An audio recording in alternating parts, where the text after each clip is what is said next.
back again.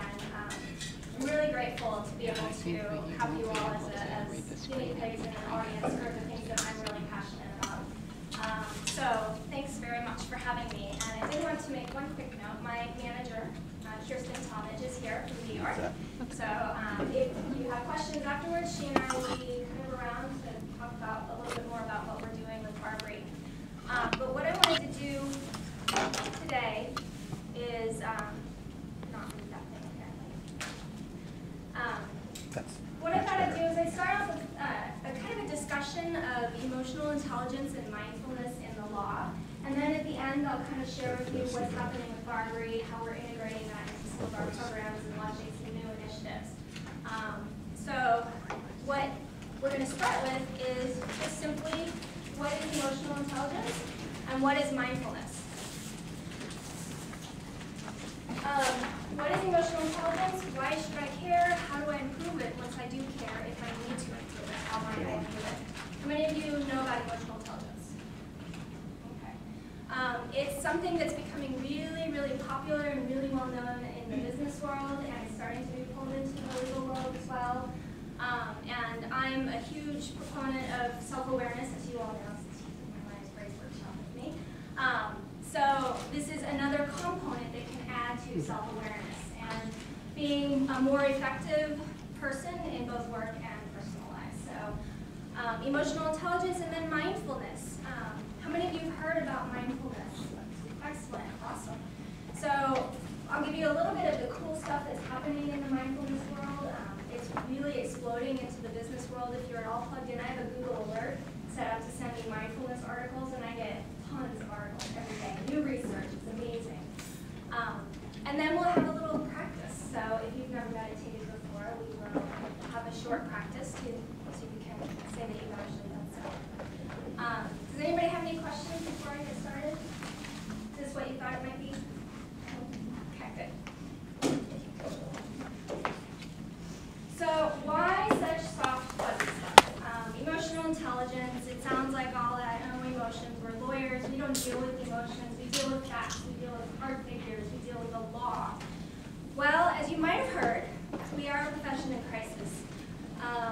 Quite a few things that are going on in health and well-being. There are some really alarming statistics, and I've pulled some of them.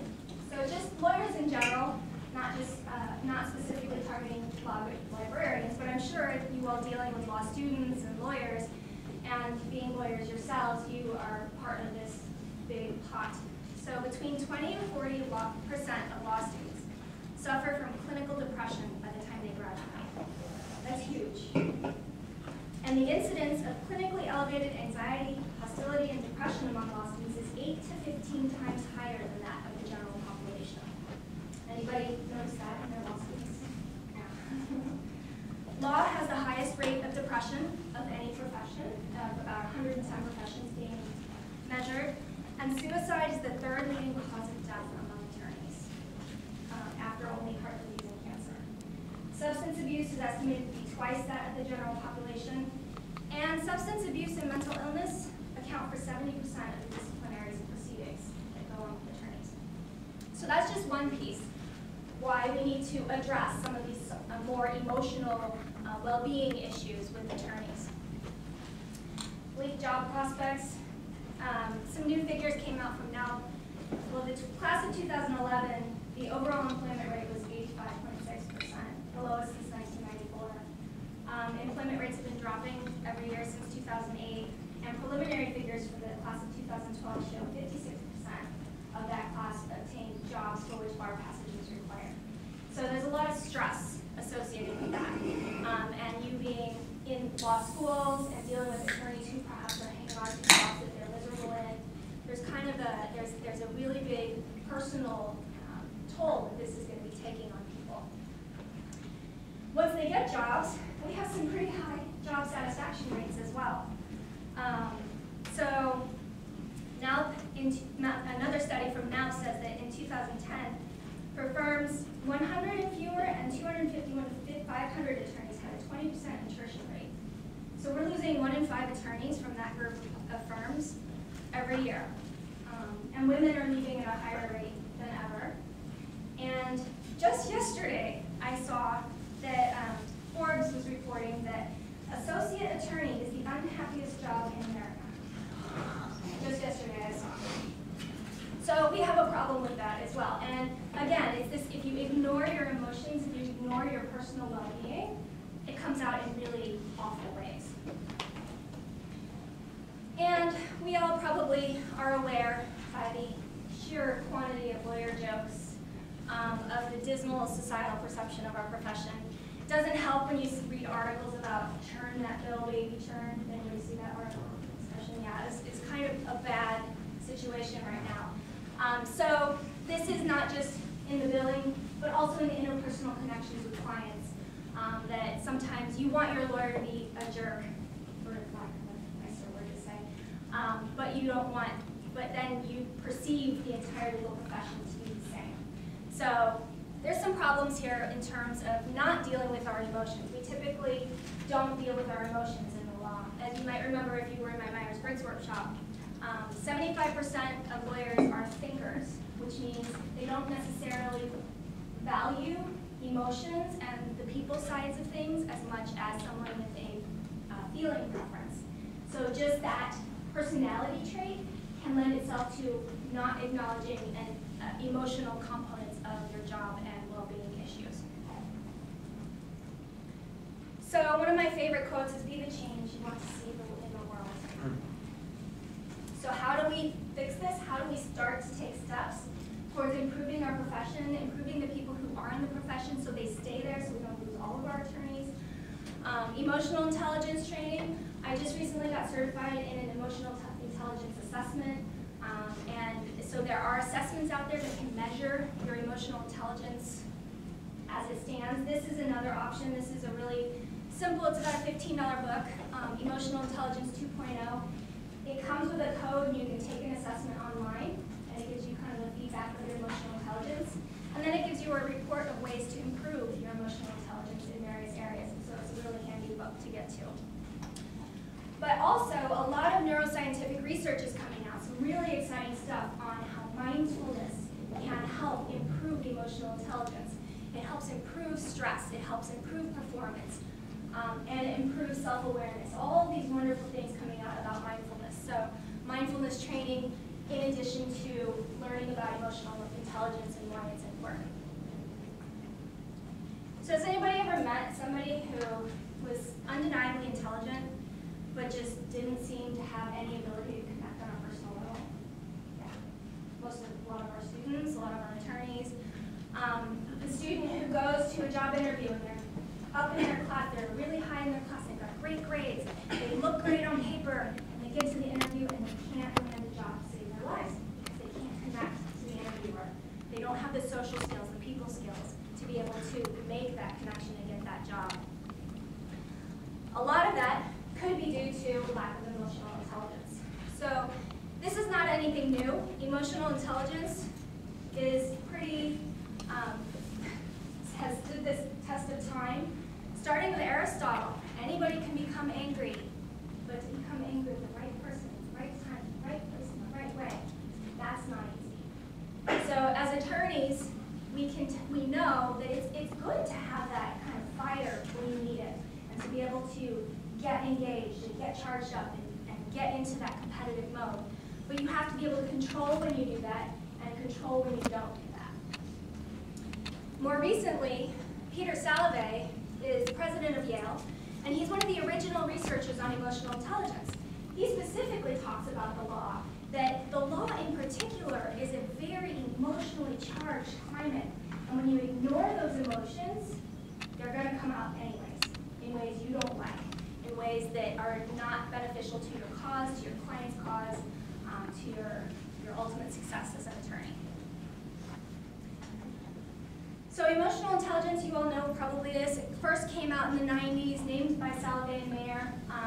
It's about recognizing your emotions, learning to manage your emotions and emotions of others, and then using those emotions to affect what you want in the world, to guide your thinking and your behavior.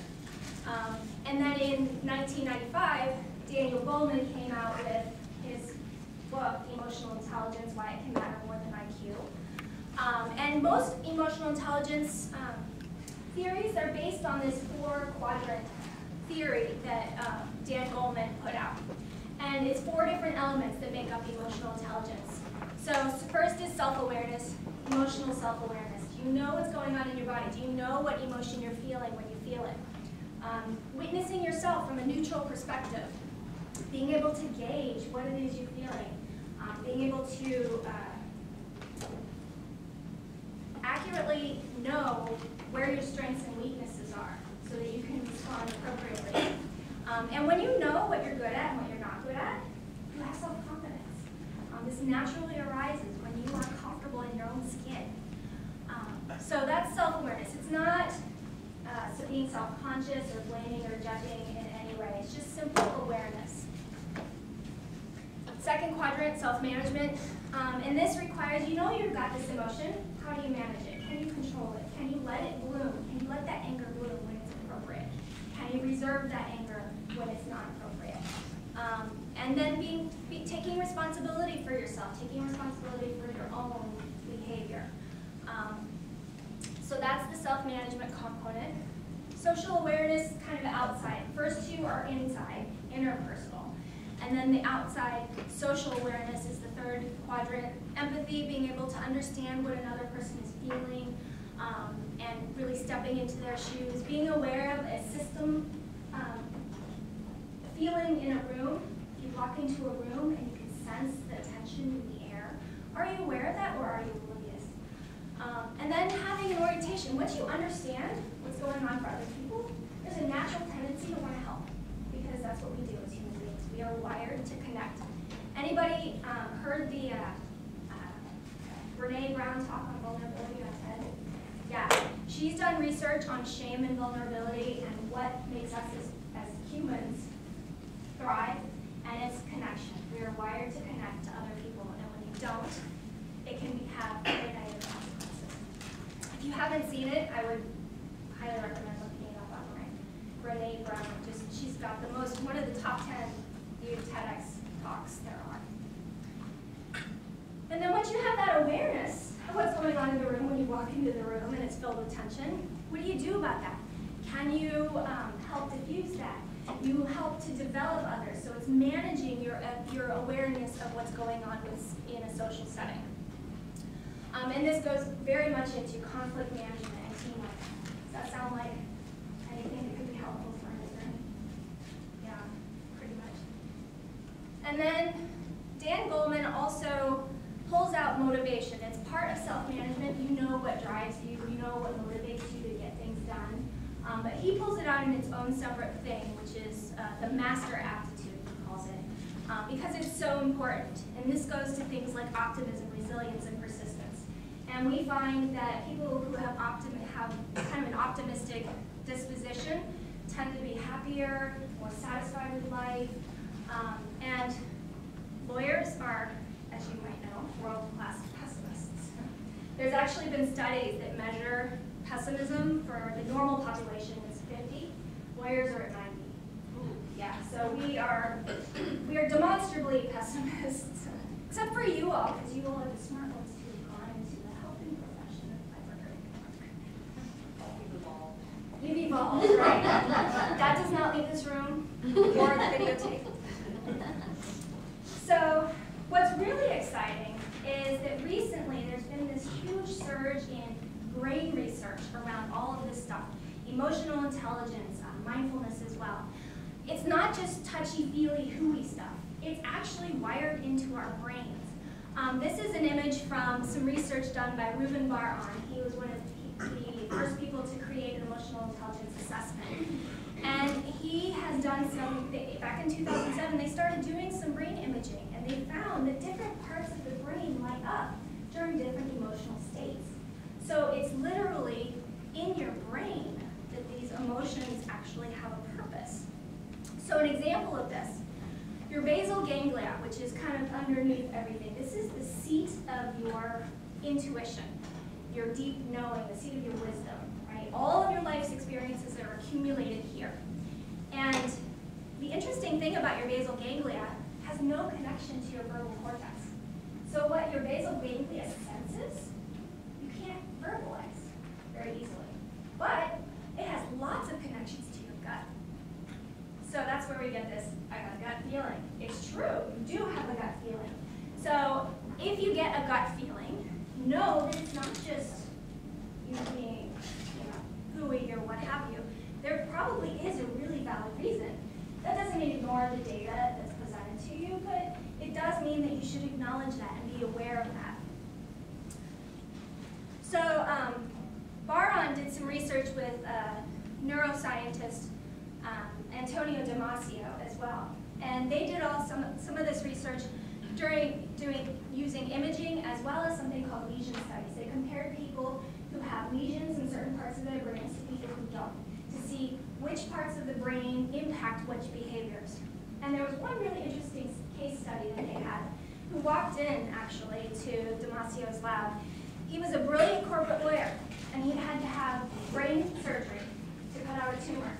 And they accidentally severed the connection between the amygdala, which is the root of your emotions, and the prefrontal cortex.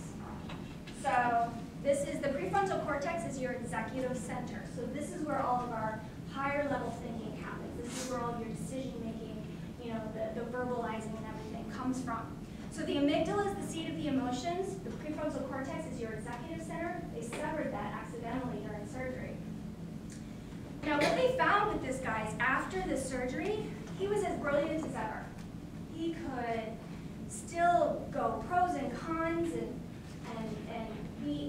his IQ was unchanged. But he couldn't maintain his job. He couldn't maintain his marriage. He lost his house. He lost everything because he had no way to connect emotions. He had no value judgments on the decisions he was making. He could do pros and cons from here to Alaska, but he couldn't come to a decision because he had no way to judge which of these pros and cons, which one's better. So this is just a really severe example of how not taking into account emotions can really negatively impact your decisions. You can't make a decision accurately if you don't have that kind of emotional input. There's another study that's pretty cool that at the University of Iowa, researchers did a study where they hooked some people up to some physiological sensors, so blood pressure, heart rate, skin conductance, and they had a card game that was fixed. The red deck actually was fixed. The blue deck was not fixed. And interestingly, during the course of the game, so they were playing both card decks, it took about 40 card rounds for a person to get a hunch that there was something wrong with the red deck here. It took them much longer to actually articulate that hunch. But the interesting thing, let's see. I'm looking up the exact stat, so I have it right. So what they found is that by the 10th card, their bodies started reacting. So the 10th card, their bodies knew something was up. The 40th card, they started to get a hunch. The 80th card was when they finally could articulate it. So it's just an example of how your body kind of knows more than we give it credit for sometimes. So that's kind of some of the exciting stuff. Another, something that's even newer than this Baron stuff, there's a researcher named Richie Davidson, and he is amazing. He's at the University of Wisconsin. He's a Harvard-trained neuropsychologist, and he's written a book called The Emotional Life of Your Brain. And he goes through and he has identified different areas of the brain associated with different types of emotions, and he's identified emotional styles. And he found that people with higher activation in their right prefrontal cortex have a lower depressed mood. People with more activation in their left prefrontal cortex had an elevated mood. So this is probably part of an indicator of why some people are naturally more depressed than other people. It's because their brains are wired that way. So anyways, just a lot of exciting stuff. And I have all the books to recommend for you if you want. Any questions? I actually had, gave something like this presentation to the class here at Cal Western. And one of the students in that seminar, his wife works at the lab where that corporate lawyer's brain is kept. Oh. Here at Cal Western. Yeah, that was very exciting for me. Bring it in. Show and tell. What is the guy's past? I'm sorry? You said his Yes. board, yes. Yes. So one other thing that's interesting about emotional intelligence. Have you ever been in line at Starbucks or at the airport and you have one teeny tiny little encounter with somebody, or on the road, happens to be a lot, and it colors your whole day, makes you mad all day? Or also, if somebody in front of you, you're not even involved, but somebody in front of you has a negative kind of interaction, you go, and you are mad for the rest of the day. There's something called emotional contagion. They've done more research and they found that there are mirror neurons in our brain. We are actually wired to pass emotions without even knowing it. And if you think evolutionarily it's good, without being able to say something, to know that something's wrong on the planes, right? So as an evolutionary principle, it makes sense. In the real world today, if a leader of a team has an upbeat, positive, optimistic mood, it totally cascades to the rest of the team. Anybody experience that? And the flip, right? If somebody's negative or pessimistic, which you all deal with a lot, you need full body armor to deal with law students and lawyers, right? The pessimism's world-class pessimists. They pass their emotions unintentionally, without us knowing. So now you can know, when you become aware, I'm really mad. Why am I so mad? Oh, there was that person here this morning. And then you can acknowledge that and let it go. So they've done some studies. An interesting one was a study with, they videotaped a psychotherapist and patients. And they took the patient in to view the video after they recorded them. And they said, when did you feel the most connection with your therapist here? When did you actually feel like they really heard you, really understood you? And the patient picked out the moments in the video. And turns out they had hooked them all up with all these sensors as well. The physiology were in sync when they felt that moment of connection. Their heart rates, their body language, their physiology was actually in sync with the therapist at those moments of connection. So this is one thing that I tell in my communications. I do communications, how to improve your client communications. One of the things you can do is you can mirror people that you're talking with. You know, mirror their body language. If somebody's crossing their leg one way, across the leg, just really subtly. Obviously, if you do the same exact thing, that makes you a little weird. But very subtly, you know, if they're leaning forward just a little bit. If they're kind of back like this, you know, you might want to. But it's a matter of being aware of body language and being aware that whether you're mirroring them and seeing if it changes. Do a little experiment with your students and your attorneys, or the people in your offices that you know. So, does anybody have any ideas of how rapport, this physiology, could help an attorney or a law student? You got any ideas of why this? Think about trials. Yeah? Connecting with the jury. Connecting with the jury. A librarian connecting with a student who's having a meltdown.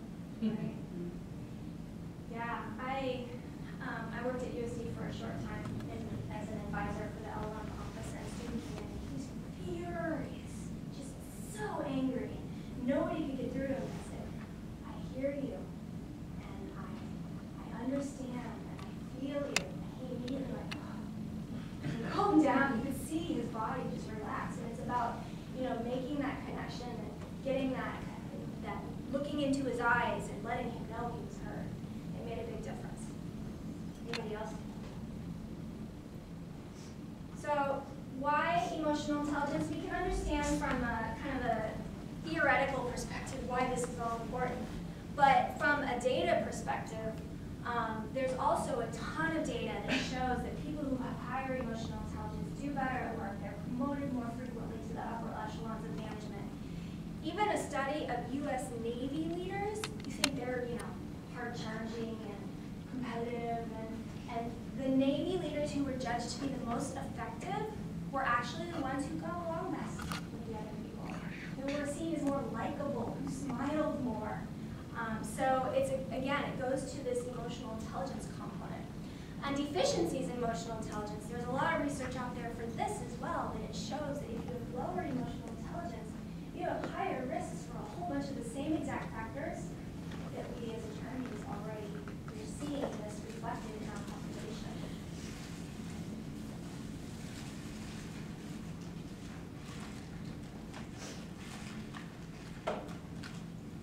So why emotional intelligence in the law? We probably already have kind of an idea of why it would be helpful.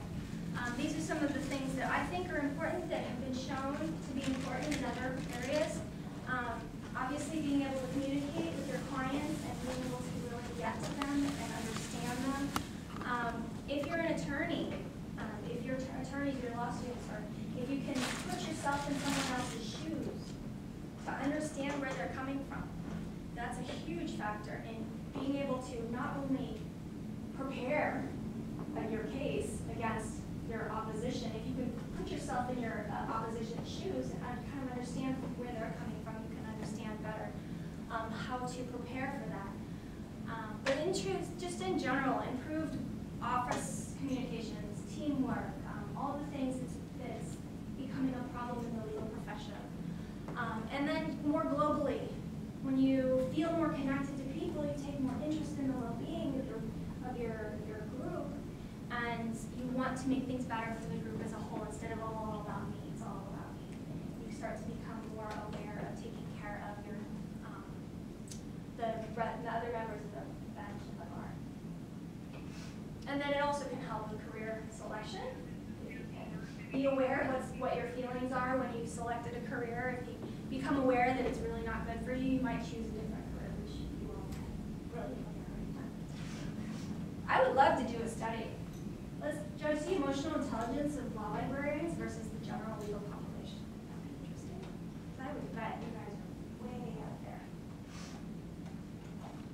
Okay, so the goal of emotional intelligence, self-mastery. First, learning to recognize your own emotions. When you recognize an emotion happens, you can feel it in your body. Then you can take a step back from it, take a little bit more of a neutral perspective, and observe it, and evaluate it, and understand I am not angry. I feel anger. It's a huge difference in those two statements. And then you can evaluate the emotion.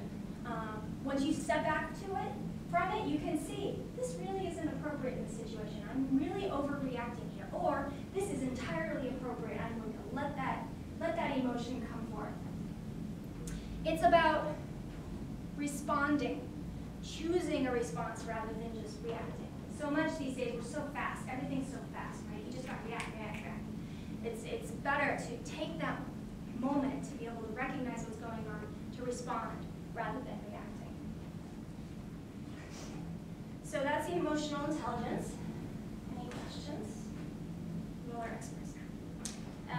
It's a fascinating subject. It's something that there's a ton of research on, and I hope that with my new role with Barbary, I will be bringing training to law schools and law firms on emotional intelligence. Just what is it, why is it important, and how you can improve it. So how can you improve it? That's the next step, right? Let's say you take this assessment and it's dismal, awful. How do you improve it? Well, the one thing that's really awesome about emotional intelligence is it is modifiable, it is trainable, it is coachable. IQ is pretty fixed, personality pretty fixed, right? Emotional intelligence is one of those things you can build. You can build up in yourself. And here comes mindfulness as a way to improve your emotional intelligence. And what mindfulness is just paying attention to the present moment without judgment.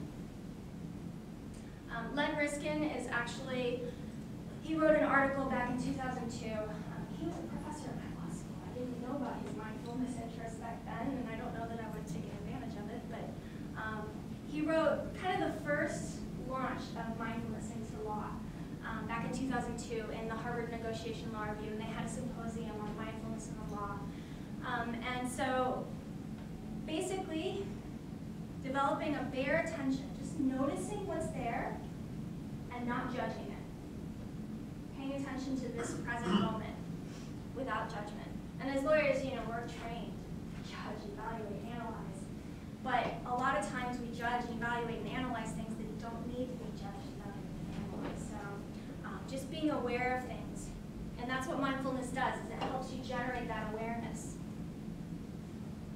And between understanding what's going on in your body, when you understand and you recognize what's going on in your body, you can then take a step back and evaluate it. And between that space, between a stimulus and your response, with mindfulness, you can increase that ability to become aware of what's happening in this moment. And by doing that, you can expand the space between whatever's happening and your reaction to it. And it's the same goal as emotional intelligence. Improving your ability to respond appropriately rather than just reacting. It kind of slows down your startle reflex when you become trained in mindfulness. It helps you manage stressors. If back about 5 years ago, if I had opened my drink here and it had gone all over me, I would have been just wrecked for the rest of the day. But I took some time this morning to sit and to breathe and just to calm my nervous system. And this goes back to a lot of our, the chronic nervous system stimulation that we experience in life today. We're all at a kind of an elevated level of stress, right? We all have chronic stress to some extent. And so just trying to calm that helps me be able to, it's all right. I'm a human being, you all are friends, you understand things happen, and now I'm dry. And I smell slightly lemony. It's very So, mindfulness is rooted in Eastern philosophies. So everybody thinks of it as kind of Eastern. It's a lot of mindfulness is meditation. Mindfulness is something that's just simply paying attention to the present moment. And you can do that in things like brushing your teeth, washing the dishes. Buddhist monks, they meditate on washing the dishes. They just focus and they're completely immersed in this moment of washing the dishes or brushing your teeth. Anybody driven somewhere and not remember how you got there? Mindful driving should be a required course for 16-year-olds because that happens a lot and you're not really present. You don't really know what's going on and you can't respond. So mindfulness is by itself, it's not anything extraordinary. It's just what it sounds like. Just paying attention to what you're doing right this minute. And meditation is the part of mindfulness that really makes it powerful, where you actually close your eyes and you focus on one thing, like your breath, and you focus on it. You're training your brain to pay attention to what's happening now. So it's actually brain exercise. It's like lifting weights at the gym. When you start, you can't lift very much, but as you get better, it gets easier and easier to do. And what mindfulness does is it helps you, again, become aware of your inner dialogue, your emotions, the voices in your head that tell you this is good, this is bad, what are you doing? Oh, that was so stupid. I can't believe you opened that on the computer. That was wrong. So it's about becoming aware of those, and then once you become aware of them, you can name it. Oh, that's judgment. And the interesting thing, you've heard name it to tame it. Have you ever heard that phrase? When you can name an emotion, it takes the power out of it. It makes it less controlling on you. So, who's using mindfulness? So I'll go into a little bit more about some of the benefits in a little bit, but if you set up a Google alert to send you articles on mindfulness, it's amazing. And I started putting this together last fall, and so, once you start becoming aware, you start seeing it everywhere. Google is one company that has really embraced mindfulness. They developed a course called Search Inside Yourself, quite cleverly named. One of their engineers created this course, and it's a mindfulness-based emotional intelligence course.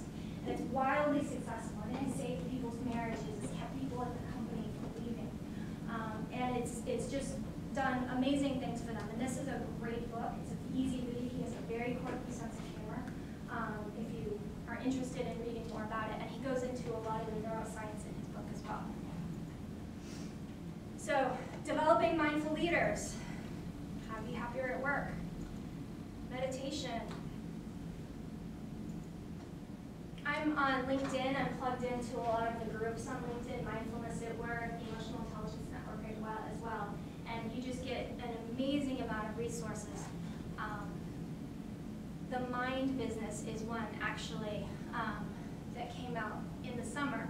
General Mills, there's a woman who was at General Mills who created an internal mindful leadership class as well. And they did a whole profile on that program at General Mills. And the woman actually who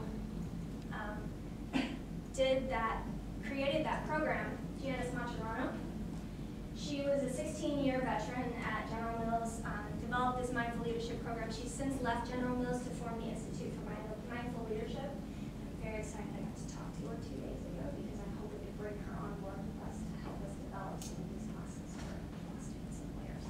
Don't tell anybody. So anyways, she's an amazing resource, and she's an attorney, and she's got a lot of street cred. And she went to Davos. She was invited to the World Economic Forum to talk about mindful leadership, and it was a packed session. So it's spreading. There she is. And just from February, mindfulness is going mainstream into legal practice, which is very exciting. At the moment, there are 12 to 20 schools who have mindfulness programs. Cal Western is one of them, because I taught a class this last year on mindfulness and applying meditation and improving your emotional intelligence. And at least a dozen bar associations have mindfulness programs as well. So here's just kind of a impressive list of some of the companies who are implementing mindfulness programs. Qualcomm had an internal employee. I actually talked to him at one point to try and maybe help him with his mindfulness program. He launched a whole mindfulness program at Qualcomm. Illumina is looking to do that with UCSD soon. So there's a ton of people interested in bringing this. And so why are they interested in bringing mindfulness to work? It seems like a very, again, kind of what's the point? You sit still and you don't do anything. It seems kind of counterintuitive. Doing better by not doing anything at all. But it's really, there's a ton of benefits. Neuroscientific, it improves attention and focus, increases creativity, improves your self-awareness and your memory. There's data now. I have studies that show that even 4 days of 20 minutes of meditation can improve your ability to multitask, or your effectiveness, your focus, so you don't multitask quite so much, so you actually engage better. So there's some amazing stuff coming out. Psychologically, it helps you feel better. It improves your sleep. It improves your overall well-being, increases your empathy and compassion. It also improves immune function. Law students should be required to take mindfulness meditation classes because of the immune benefits alone. And then the decreasing cortisol. There's studies that show that the minute you start meditating, your cortisol levels drop. So it actually calms your body immediately. So in case you're not thoroughly impressed enough, I'm just going to blow through these just to prove, because I know lawyers are proven to me. So data on everything from multiple sclerosis. The original research on mindfulness was done for people who had skin psoriasis. And they actually showed improvements in their psoriasis by meditating, which is just astonishing. Helping with smoking, insomnia, addiction recovery, childbirth parenting. There are mindful parenting classes, which I have taken one, that help you be more mindful with your children. All right. So applying this to the workplace, yes, we know from a personal perspective, it improves your life, it improves your effectiveness. There's also workplace benefits. This is some data from the General Mills program that they showed that their leaders that took this program had amazing improvements in paying attention, in listening more effectively, to take time to actually plan their day and be more effective during the day. So just some of the data that's been shown here. And this is a couple of quotes. Janice Maturano she's all about mindfulness, not just for the stress reduction perspective, but about the ability to improve clarity, compassion, creativity, and focus. So it's very effective for leaders to have all of those components. And Bill George has also been in the news a lot. He did a thing on CNN, CNBC. He was featured on there and talking about bringing mindfulness to work and how it actually can help work. And this is one of the studies that I mentioned briefly. It just takes a few minutes. 4 days of training for 20 minutes a day. Their participants showed significant improvement in cognitive skills. So they had better memory than a control group. And another recent study, this is the multitasking one. After an 8-week mindfulness-based stress reduction course, they stayed on task longer. They were less distracted, improved memory, reported less stress. So again, some workplace results. And so for the law, does anybody have any thoughts as to how making our students and lawyers more mindful and making yourself more mindful could help individually in the organization? It'll save the world.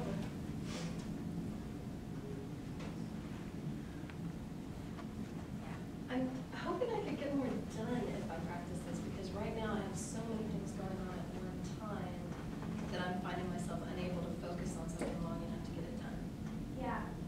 Dan Goleman calls it continuous partial attention. You can't focus on more than one thing, so you're focusing there. And yeah, you're not as effective. And there's a story that Stephen Covey tells in his 7 Habits of Highly Effective People about sharpening your saw. Has anybody heard that story? It's a story of basically a farmer walking through his field, and he comes across his neighbor who's sawing desperately with his tree, and he can't get the tree to cut down, and he's not making much progress, and the farmer says, you might go a little faster if you sharpen that saw. I can't stop, I don't have time. So, exactly to your point.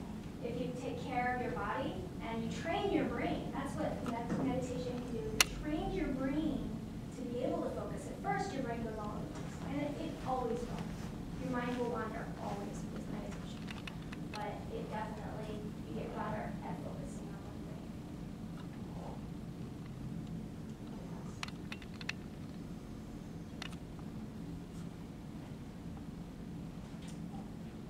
I know there are introverts in this room processing, so.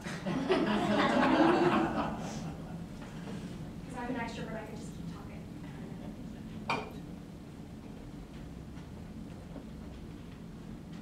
All right, so mindfulness can improve the practice of law. As noted earlier, the law is a very highly emotionally charged environment, and being able to recognize your own emotions, recognize others' emotions, manage your own emotions, manage others' emotions, you will make your results more effective and more appropriate. And it's just, there's no downside to it. I'm on the mindfulness bandwagon because I fully believe that this could make a huge dent in the problems that our profession are facing right now. And it's something as simple as taking 10 minutes a day to just breathe, focus on your breath. It seems so simple. So, how does it work? This is what you will feel. Do you have any experienced meditators? Oh, excellent, great. Does it get easier over time? Definitely. Yep. And you become less judgmental of yourself. Oh, there goes my mind again. It's okay, come back. Your brain is a thinking machine. That's what it does for a living. So it's about that non-judgment. It's about trying to focus on one thing, your breath or your foot or a mantra if you prefer, and then noticing when your mind wanders,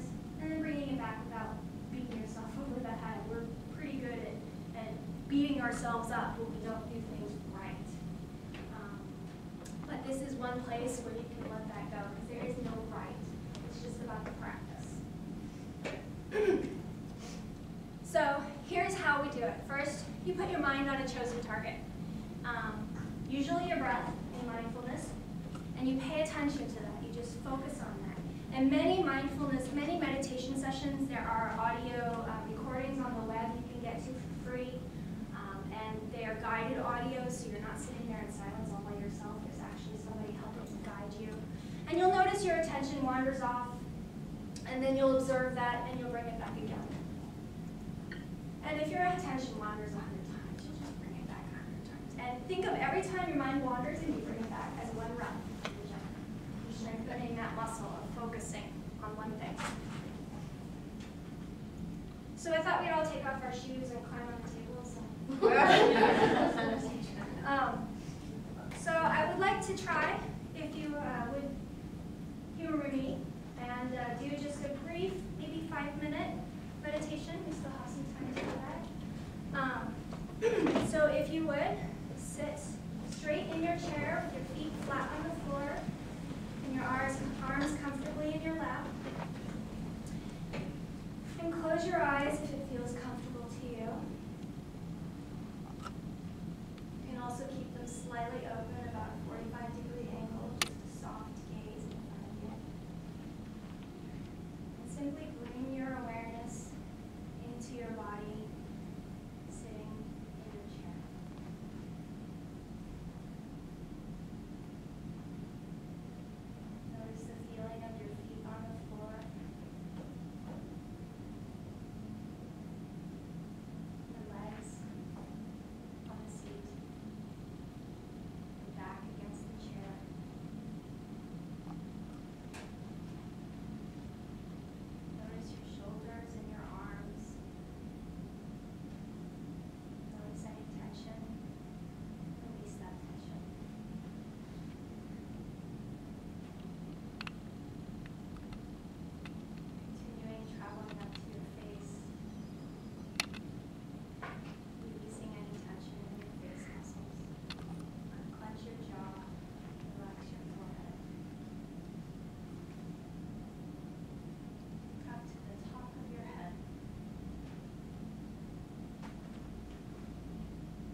want you to come here and take lunch. Anybody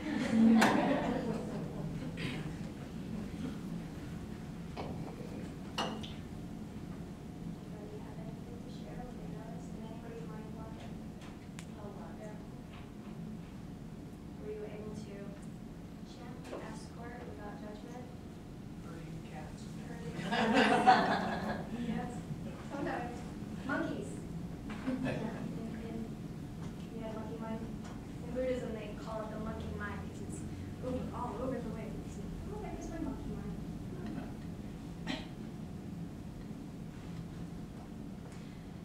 I noticed myself swaying. I almost fell over once.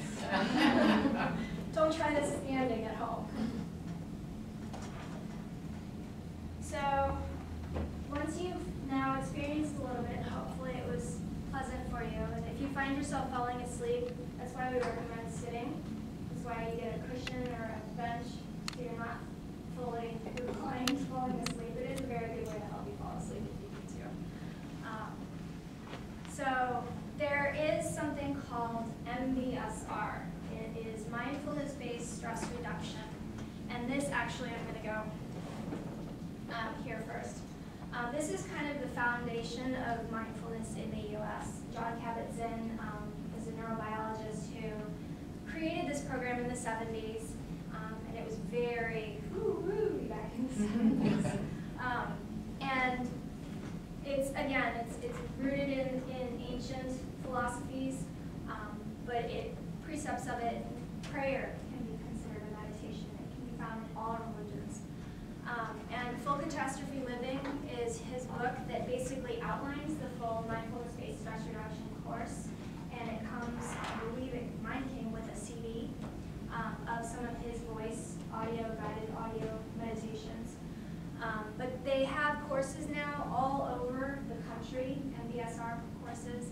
It's an 8-week course. It's a relatively intensive program. It's a 2.5-hour class once a week for 8 weeks. And you commit to a daily practice of 45 minutes of mindfulness practices, including mindful movement, body scans, mindful eating. So it's a great course. It's a great foundation to kind of jumpstart you into. And UCSD has these programs, and I believe Scripps has them as well. So there's also quite a few local meditation communities around. You can start your own practice. Making a space and a commitment and setting an appointment for yourself is a good way to do it. I have on my phone an alarm to go off at 4 o'clock every day during the work week to remind me to breathe. And that's because I go to pick up my girls between 4:30 and 4:45 usually. So it's there goes now. It's a good way. Setting your phone to remind you to breathe every now and then is a really good way. And there are also an amazing number of apps. I found a really cool one named Headspace, and it sends you little meditation, they call them head buzzers, little text messages of cool things to know about meditation. And there are online communities, and you can even track your meditations with some of these apps, and you can compare. Not that I recommend this, but you can compare yourself with how you're doing and give you a little bit of accountability. Yeah, competitive meditation.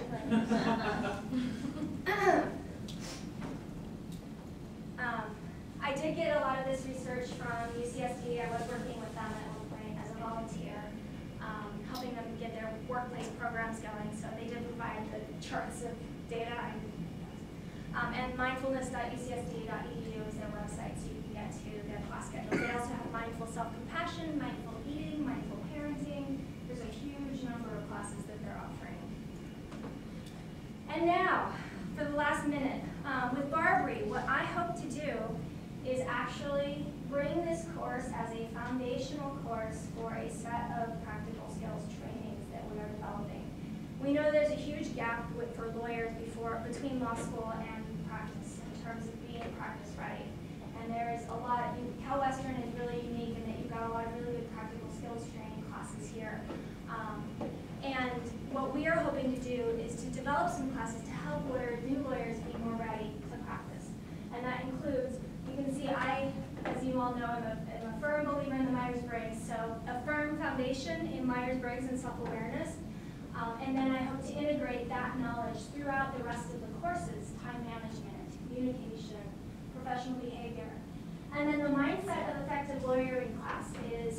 actually based on the class that I developed and taught here at Cal Western. And so that will include emotional intelligence and stress management.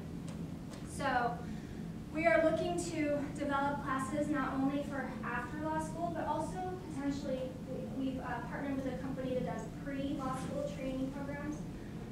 And hopefully before law school, you can get kind of a foundation and understanding yourself and maybe some stress management tools to take into law school. And then also in law school, we may partner with some schools to be able to bring some of these kinds of trainings to students while they're in school. So that is just a quick overview. Does anybody have any questions? I threw a lot of data at you, so I will send this a PowerPoint to Barbara. So. Do you have your handouts? Oh, I do, yes. And I have a handout. And just some gratuitous history. Since many of you know me from before children. So I have some tips for maintaining mindfulness and balance in a challenging profession. So a couple of things just to kind of remember and put on your to-do list along with all the other things. And it will hopefully sharpen your saw and make you more effective doing your to-do list.